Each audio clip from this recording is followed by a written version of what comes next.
성경은 읽고 지나가는 이야기가 아닙니다. 창조에서 회복으로 이어지는 하나님의 사랑의 계획입니다. 이 말씀 속에서 주님의 은혜와 성령의 임재를 함께 누리길 바랍니다. 지금 성경 말씀의 비밀을 시작합니다. 성도 여러분, 우리가 누군가와 오랜 시간 함께 지내다가 어쩔 수 없이 헤어져야 하는 순간이 오면 마지막으로 하는 말 한마디에 그 사람의 진심이 가장 깊이 담기게 됩니다. 평소에는 쉽게 꺼내지 못했던 마음, 가장 간절하게 전하고 싶었던 한 가지를 떠나기 직전에야 비로소 입 밖으로 꺼내게 되는 것이 사람의 마음이기도 합니다. 그렇다면 하나님의 마지막 말씀은 어떠했겠습니까? 성경에는 하나님이 말씀하시는 장면이 수없이 많습니다. 창세기에서 빛이 있으라고 선포하신 이후로 하나님은 아담에게, 노아에게, 아브라함에게, 모세에게, 다윗에게, 수많은 선지자에게 쉬지 않고 말씀하셨고, 때로는 천둥 같은 음성으로, 때로는 세미한 소리로 당신의 백성에게 끊임없이 음성을 보내셨습니다. 그런데 구약 성경의 가장 마지막 책인 말라기서를 덮는 순간 전혀 예상하지 못한 일이 벌어집니다.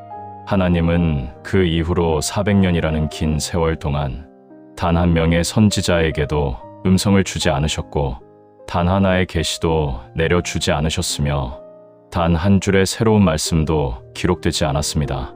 400년이라는 시간을 가만히 생각해 보십시오. 한 세대가 지나고 또 한 세대가 지나고 10세대가 넘도록 하나님의 직접적인 음성이 끊어진 것입니다. 아이가 태어나서 자라고 늙어서 죽고 그 아이의 아이가 다시 태어나서 같은 생을 반복하는 동안에도 하늘은 아무런 소리를 내지 않았습니다. 우리는 그 시간을 침묵기라고 부르는데, 정작 그 침묵이 시작되기 직전에 하나님이 어떤 말씀을 마지막으로 남기셨는지를 깊이 들여다본 적이 있으신지요? 말라기서 3장 1절을 보면 하나님은 이렇게 선언하십니다. 보라, 내가 내 사자를 보내리니 그가 내 앞에서 길을 준비할 것이요, 또 너희가 구하는 바 주가 갑자기 그의 성전에 임하리니 곧 너희가 사모하는 바 언약의 사자가 임할 것이라. 이 말씀을 천천히 조용히 읽어보시면 하나님의 마지막 음성은 심판의 선언도 아니었고 작별의 인사도 아니었으며 노여움의 표현도 아니었다는 것을 느끼게 됩니다. 그분은 떠나시기 전에 반드시 다시 오시겠다는 약속을 남기셨고, 그 약속을 하나의 봉인처럼 말라기서 안에 감추어 두신 것입니다. 마치 먼 길을 떠나는 아버지가 어린 자녀의 손을 잡고 아버지가 반드시 돌아올 테니 기다려라고 말하듯이, 하나님은 400년의 긴 여행을 떠나시기 전에 돌아오겠다는 약속 하나를 단단히 봉인하여 남겨놓으신 것입니다. 오늘 우리는 그 봉인된 메시지 앞에 함께 서려 합니다. 400년의 침묵 뒤에 감추어진 하나님의 마음이 무엇이었는지, 왜 하나님은 마지막 순간의 심판이 아니라 약속을 말씀하셨는지, 그 비밀을 말라기서 본문의 흐름을 따라 천천히 한 걸음씩 묵상해 보겠습니다. 말라기 선지자가 활동하던 시대를 이해하려면 그보다 조금 앞선 시간으로 돌아가 볼 필요가 있습니다. 이스라엘의 역사에서 가장 뼈아픈 사건 가운데 하나는 바벨론에 의해 예루살렘이 무너지고 백성이 포로로 끌려간 일이었습니다. 솔로몬이 지은 아름다운 성전은 잿더미가 되었고, 하나님의 이름이 거하던 거룩한 처소는 폐허로 변하였으며, 백성은 낯선 땅에서 시편 137편의 노래처럼 바벨론의 여러 강변에 앉아서 시온을 기억하며 울었습니다.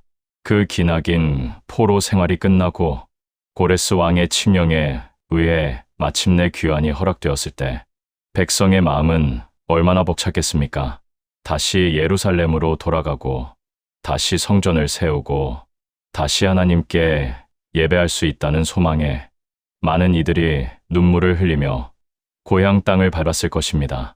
에스라의 시대를 거치며 성전의 기초가 다시 놓였고, 느헤미야의 시대를 거치며 성벽이 재건되었으며 겉으로 보기에 예배의 질서는 다시 자리를 잡은 것처럼 보였습니다. 제사장은 다시 제단 앞에 섰고 제물은 다시 불 위에 올려졌으며 절기마다 백성은 성전으로 모여들었습니다. 그런데 하나님은 그 회복된 성전을 바라보시며 기뻐하시기는커녕 깊은 슬픔을 드러내셨습니다. 건물은 세워졌지만 마음은 세워지지 않았고 형식은 돌아왔지만 생명은 돌아오지 않았기 때문입니다. 말라기서 1장 6절에서 하나님은 아들은 그 아비를 공경하고 종은 그 주인을 공경하나니 나는 아비가 될진대 나를 공경함이 어디 있느냐? 나는 주인이 될진대 나를 두려워함이 어디 있느냐고 물으셨습니다. 이 질문 속에 담긴 하나님의 마음을 가만히 느껴 보시기 바랍니다. 이것은 분노의 고함이 아닙니다. 이것은 아버지가 자녀에게 너는 나를 아버지라 부르면서 왜 나를 아버지처럼 대하지 않느냐고 묻는 서글픈 질문이며 관계가 무너진 것에 대한 깊은 상심의 표현입니다. 말라기서 1장 8절을 보면 상황은 더욱 구체적으로 드러납니다. 제사장들이 눈먼 짐승, 저는 짐승, 병든 짐승을 하나님의 제단 위에 제물로 올려놓고 있었던 것입니다. 하나님은 너희가 이것을 너희 총독에게 드려보아라. 그가 너희를 기뻐하겠느냐? 너희의 얼굴을 들어주겠느냐고 물으시며 사람 앞에서는 부끄러워할 것을 하나님 앞에서는 태연히 행하는 그 무감각한 마음을 지적하셨습니다. 이것은 단순히 재물의 문제가 아니었습니다. 하나님과의 관계를 얼마나 가볍게 여기고 있었는지를 보여주는 마음의 상태에 대한 이야기였습니다. 가장 좋은 것은 자기가 취하고 남은 것, 쓸모없는 것, 버리려던 것을 하나님께 드리면서도 아무런 가책을 느끼지 못하는 마음, 그것이 하나님을 가장 깊이 아프게 한 것이었습니다. 더 깊이 들어가 말라기서 3장 14절을 보면 백성은 이렇게까지 말하고 있었습니다. 하나님을 섬기는 것이 헛되도다. 만군의 여호와 앞에 그 명령을 지키며 슬프게 행하는 것이 무엇이 유익하려. 이 고백을 잠시 묵상해 보십시오. 이것은 단순한 불평이 아닙니다. 하나님을 섬기는 삶 자체에 대한 회의였으며 하나님과의 관계를 무의미하게 여기는 깊은 영적 무감각의 선언이었습니다. 섬겨도 소용없다, 지켜도 유익이 없다는 이 말 속에는 하나님을 향한 신뢰가 완전히 식어버린 마음이 담겨 있었고 하나님은 바로 이 차갑게 식어버린 마음 앞에서 가장 마지막 말씀을 남기셔야 했던 것입니다. 성전의 건물은 서 있었지만 그 안에 있어야 할 사랑은 텅 비어 있었고 예배의 형식은 돌아왔지만 예배자의 마음은 돌아오지 않았던 시대, 제단의 불은 타고 있었지만 영혼의 불은 꺼져 있던 시대, 그것이 말라기 선지자가 마주한 현실이었으며 하나님이 마지막 메시지를 봉인하시기 직전의 풍경이었습니다. 이처럼 무너진 영적 현실 한가운데서 하나님은 갑자기 전혀 다른 차원의 말씀을 꺼내십니다. 백성의 잘못을 하나하나 짚어 가시다가 제사장의 타락을 책망하시다가 문득 시선을 먼 미래로 돌리시며 아직 오지 않은 날에 대해 말씀하시기 시작하신 것입니다. 마치 어두운 방 안에서 갑자기 창문 하나가 열리듯이 현실의 어둠 속에서 미래의 빛을 향해 하나님이 직접 문을 여신 것과 같았습니다. 말라기서 3장 1절에 그 선언을 다시 한번 찬찬히 들여다보면 이 한 구절 안에 두 존재가 등장한다는 것을 발견할 수 있습니다. 이것을 놓치면 말라기서에 봉인된 비밀을 열 수 없기에 조금 더 천천히 살펴보겠습니다. 첫 번째로 등장하는 존재는 내 사자입니다. 보라, 내가 내 사자를 보내리니 그가 내 앞에서 길을 준비할 것이요 라는 이 문장에서 내 사자는 하나님이 친히 보내시는 길 준비자를 가리킵니다. 왕이 어느 도시에 행차하기 전에 먼저 전령을 보내어 길을 닦고 소식을 전하게 하듯이 하나님도 친히 오시기 전에 먼저 한 사람을 보내어 백성의 마음을 준비시키겠다고 말씀하고 계신 것입니다. 두 번째로 등장하는 존재는 언약의 사자입니다. 너희가 구하는 바 주가 갑자기 그의 성전에 임하리니 곧 너희가 사모하는 바 언약의 사자가 임할 것이라는 이 부분에서 언약의 사자는 단순한 전달자가 아닙니다. 본문은 이 분을 주라고 부르고 있으며 백성이 구하는 바이자 사모하는 바로 묘사하고 있고 갑자기 성전에 임하시는 분으로 기록하고 있습니다. 이것은 사람이 아니라 하나님 자신이 오시겠다는 선언이며 언약을 맺으신 그 하나님이 직접 당신의 백성을 찾아오시겠다는 놀라운 약속인 것입니다. 이 두 사자의 정체를 신약 성경은 분명하고도 선명하게 밝혀주고 있습니다.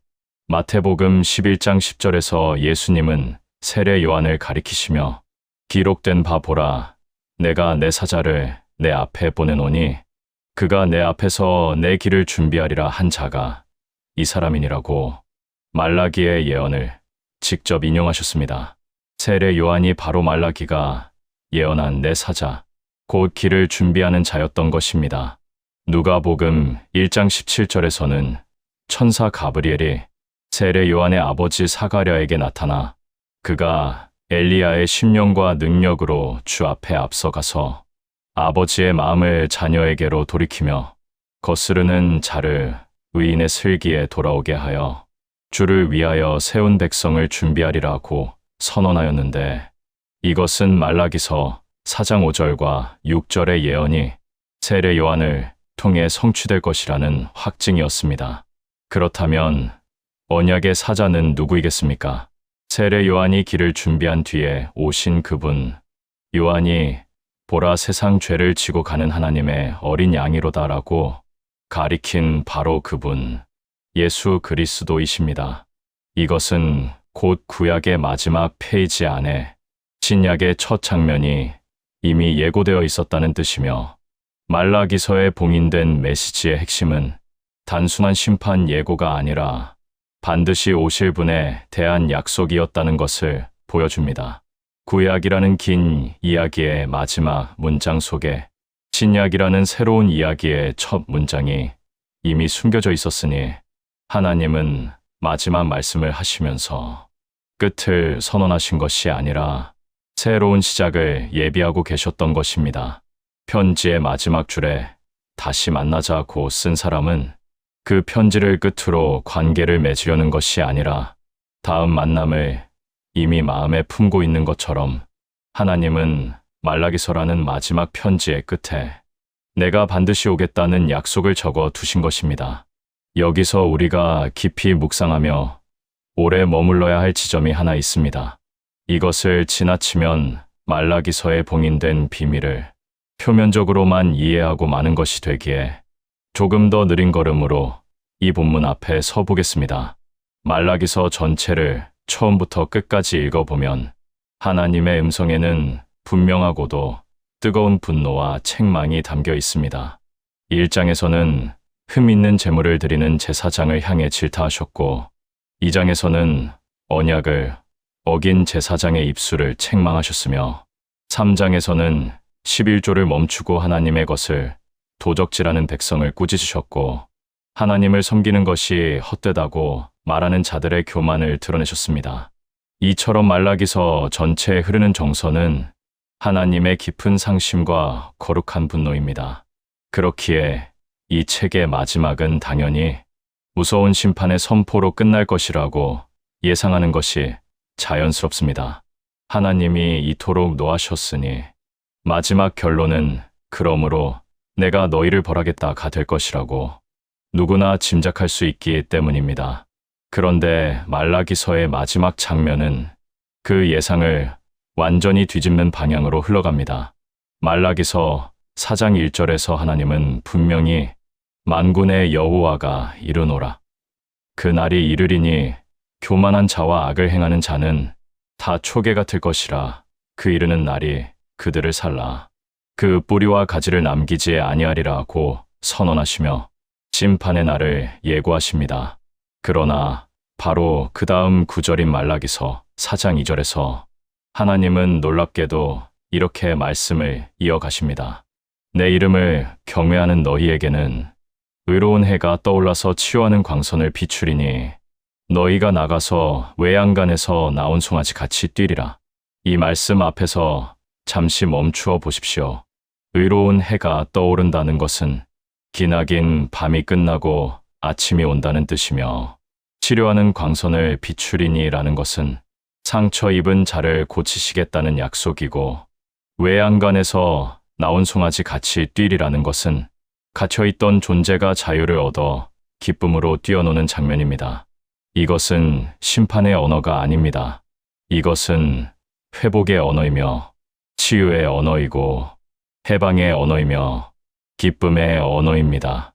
그리고 말라기서 4장 5절과 6절에서 하나님은 보라, 여호와의 크고 두려운 날이 이르기 전에 내가 선지자 엘리야를 너희에게 보내리니 그가 아버지의 마음을 자녀에게로, 자녀의 마음을 그들의 아버지에게로 돌이키리라고 약속하시며 구약의 마지막 말씀을 맺으셨습니다. 이 흐름을 가만히 천천히 따라가 보면 하나님은 노하신 채로 떠나신 것이 아니라는 것을 알게 됩니다. 분노 속에서 문을 닫으신 것이 아니라 반드시 돌아오시겠다는 뜻을 품으신 채 침묵 속으로 들어가신 것입니다. 떠나시는 분의 마지막 말이 다시 오겠다였다면 그 침묵은 단절이 아니라 약속이 되는 것이며, 그 기다림은 버림이 아니라 준비가 되는 것입니다. 화가 나서 집을 나간 사람이 문을 쾅 닫으며 다시는 돌아오지 않겠다고 말했다면 그것은 관계의 끝이 되겠지만, 문을 나서면서 반드시 돌아올 테니 기다려달라고 말했다면 그 떠남은 끝이 아니라 새로운 시작의 준비가 됩니다. 하나님이 구약의 문을 닫으시며 남기신 마지막 음성은 너희를 벌하겠다가 아니라 내가 먼저 사람을 보내고 그 후에 내가 친히 오겠다였으며, 너희를 버리겠다가 아니라 아버지의 마음을 자녀에게로 돌이키겠다였습니다.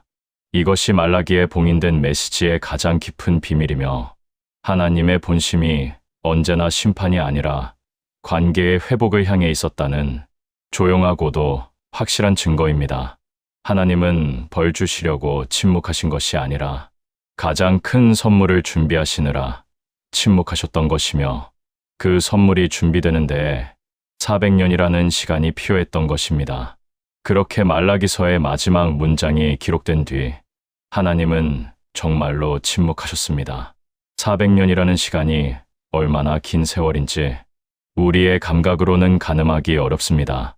한 세대를 30년으로 잡는다면 13세대가 넘는 시간이며, 오늘날로 치면 조선 중기부터 지금까지에 해당하는 세월입니다. 그 긴 시간 동안 하나님의 음성을 직접 들은 사람은 아무도 없었습니다. 선지자도 나타나지 않았고 새로운 계시도 주어지지 않았으며 하늘의 문은 굳게 닫혀 있는 것처럼 보였습니다. 그 사이에 이스라엘의 정치적 상황은 끊임없이 변하고 또 변했습니다.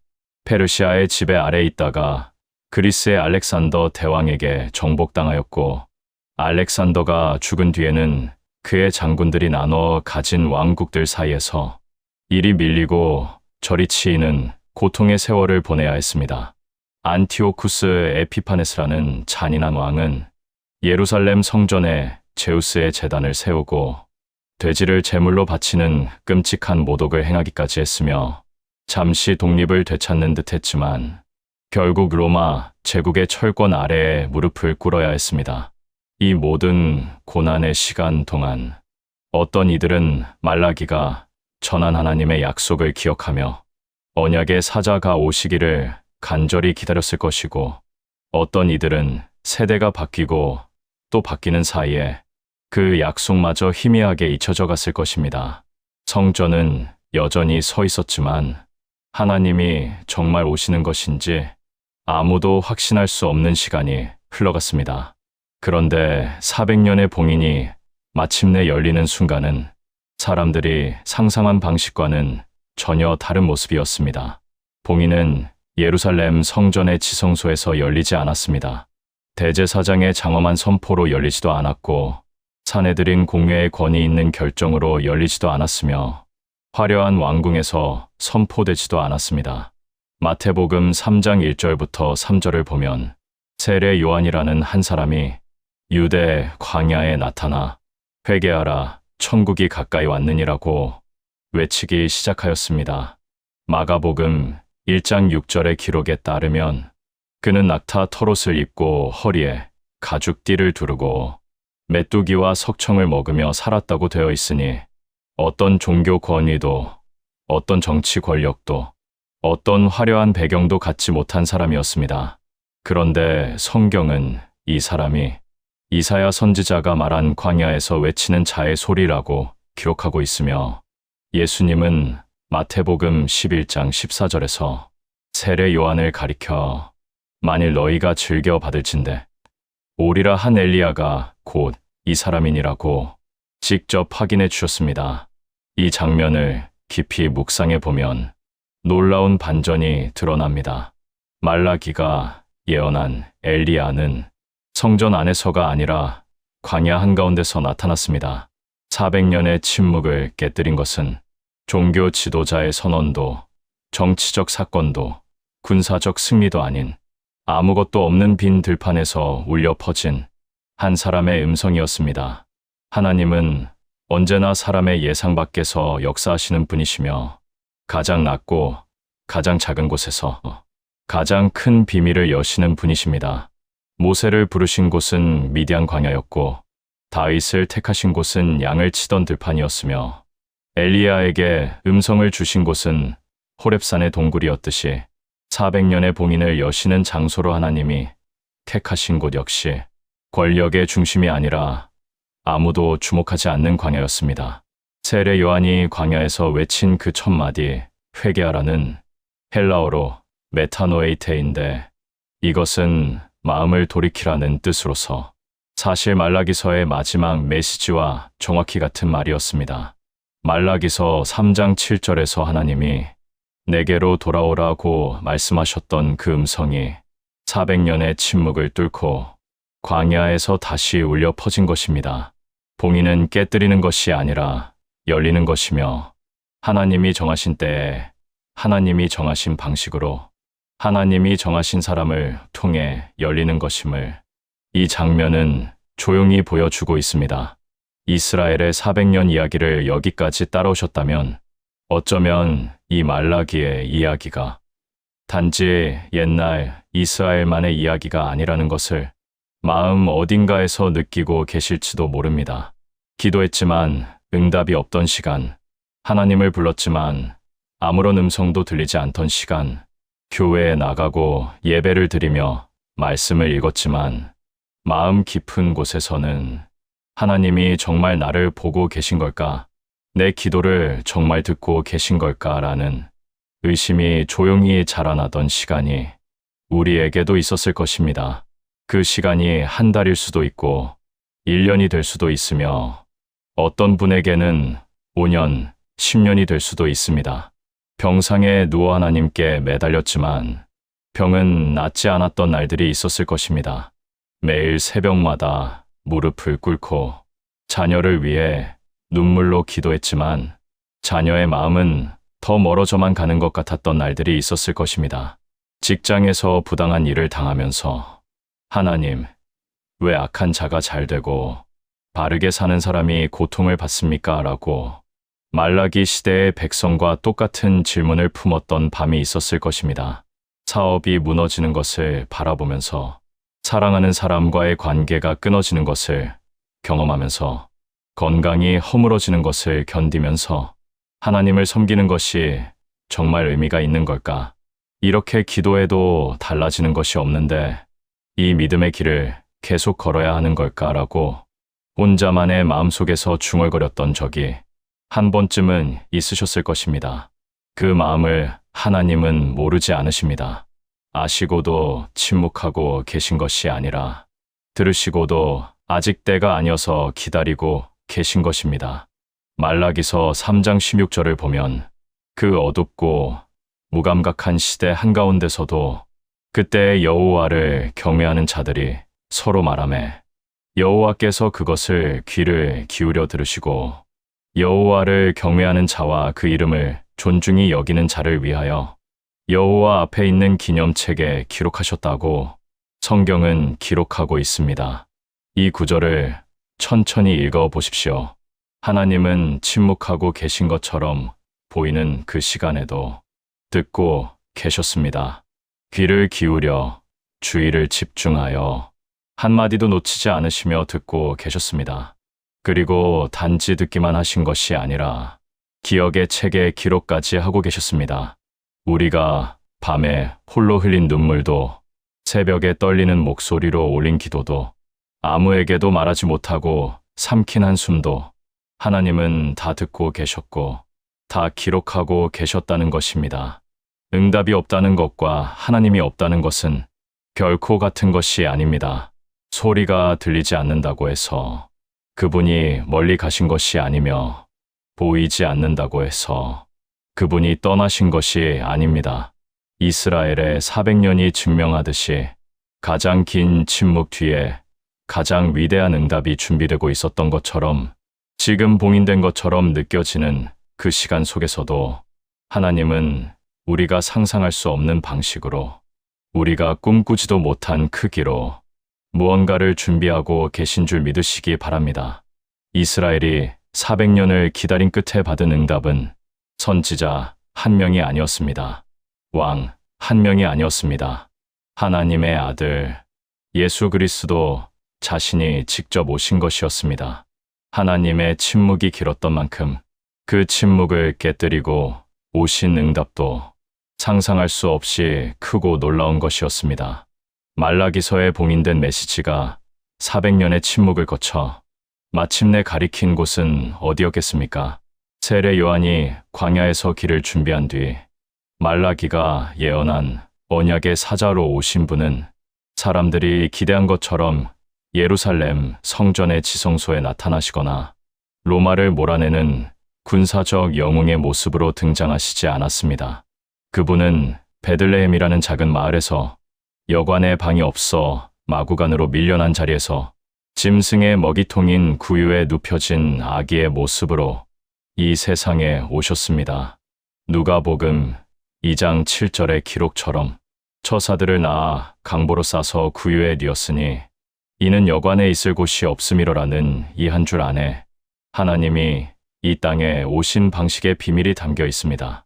400년을 기다리게 하신 하나님이 그토록 오랜 준비 끝에 택하신 방식은 왕궁의 화려함이 아니라 마구간의 초라함이었고 군대의 호위가 아니라 목자들의 방문이었으며 온 세상이 주목하는 선언이 아니라 아무도 모르는 밤에 조용히 이루어진 탄생이었습니다.